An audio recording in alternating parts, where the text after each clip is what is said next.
Yannick, on revient d'abord sur ce déplacement à Bourgoin. Malheureusement, vous êtes encore rentré les valises pleines, ça n'a pas fonctionné. Non, ça n'a pas fonctionné, et même loin de là, on aurait pu prendre le score en début de partie. Malheureusement, on a échoué sur les tentatives de but, et après, on a offert coup sur coup deux essais à cette équipe bergalienne. Et après, on a fait que subir, et on n'a pas lâché pour autant, hein. C'est ça je dirais, qui pourrait être inquiétant, c'est que l'équipe n'a pas lâché, elle s'est même investie. Et la preuve, c'est qu'à la fin, ils ont eu encore le courage et la volonté d'aller chercher pour marquer deux essais. Mais malgré ça, on voit qu'on est loin encore du niveau de Bourgoin. Oui, parce que vous aviez accès deux points clés à travailler, c'est la conquête et la défense, et pour l'instant, ça ne paye pas.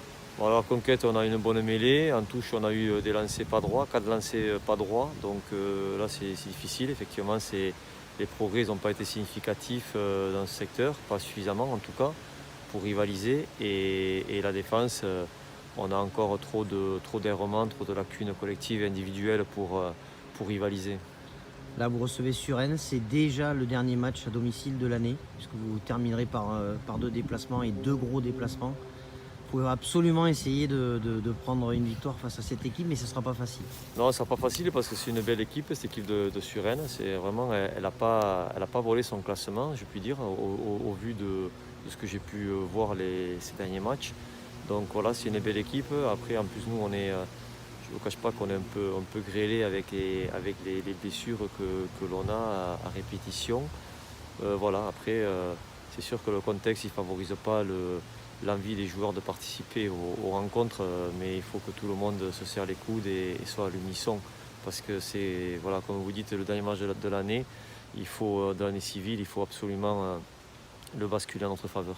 Ouais, parce que dans les têtes, elle ferait un bien fou forcément d'essayer d'en décrocher une. Ben oui, ça ferait du bien, je pense, à ces garçons qui ça fait 11 matchs, n'ont pas pu lever les bras et avoir le sourire de la victoire à la fin. Donc c'est sûr que ça ferait un bien fou à la tête de tout le monde.